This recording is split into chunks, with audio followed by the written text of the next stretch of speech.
ఎందుకు ఇప్పుడు ఫౌండేషన్ ఏర్పాటు చేయాల్సిన ప్రాధాన్యత ఉంది, ఎందుకు ఏర్పాటు చేయవలసి వచ్చింది?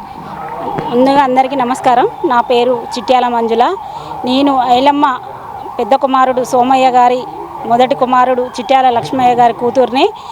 ఈరోజు ఐలమ్మ గారి ఫౌండేషన్ ఏర్పాటు ఎందుకు చేస్తున్నామంటే, ఐలమ్మ వారసత్వానికి గుర్తింపు లేకుండా పోతుంది. కొన్ని సామాజిక కార్యక్రమాలలో అన్ని అన్యాయాలు జరుగుతున్నాయి కాబట్టి మేము ఐలమ్మ వారసులం అందరం ముందుకు వచ్చి సామాజిక కార్యక్రమాలు చేయాలని నిర్ణయించుకున్నాము.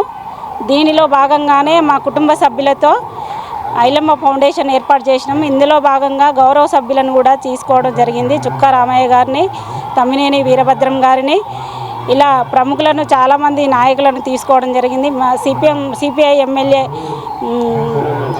సాంబశివరావు గారిని, కొంతమంది నాయకులను మేము స్ఫూర్తిగా తీసుకొని వాళ్ళ సలహాలతో మేము ముందుకు వెళ్ళాలని నిర్ణయించుకున్నాము.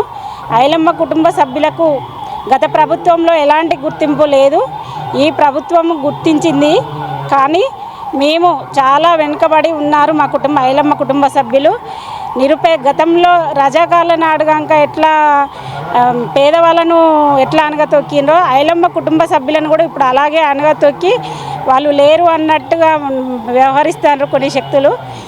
ఐలమ్మ కుటుంబ సభ్యులను, ఆమె కుటుంబం 6 సంతానము, వాళ్ళ పిల్లలు ఉన్నారు, మనవలు ఉన్నారు.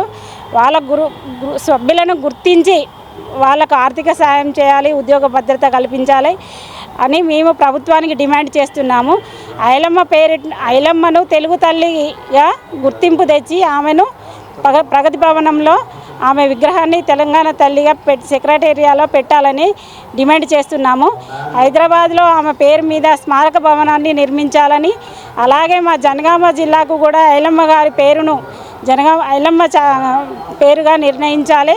మా పాలకుర్తి గ్రామంలో నడియాడిన తెలంగాణ రైతాంగ పోరాటం జరిగిన నడిగడ్డ కాబట్టి అక్కడ కూడా ఐలమ్మ పేరు మీద ఎకరా భూమిని స్మారక భవనానికి ఇవ్వాలని మేము డిమాండ్ చేస్తున్నాము.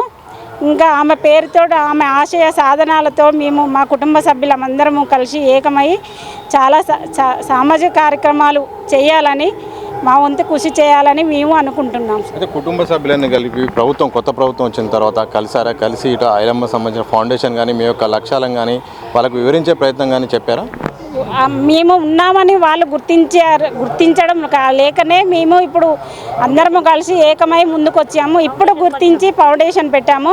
ఇప్పుడు మమ్మల్ని చర్చలకు పిలిచి మమ్మల్ని గుర్తించాలనే మేము ముందుకు వచ్చినాం సార్.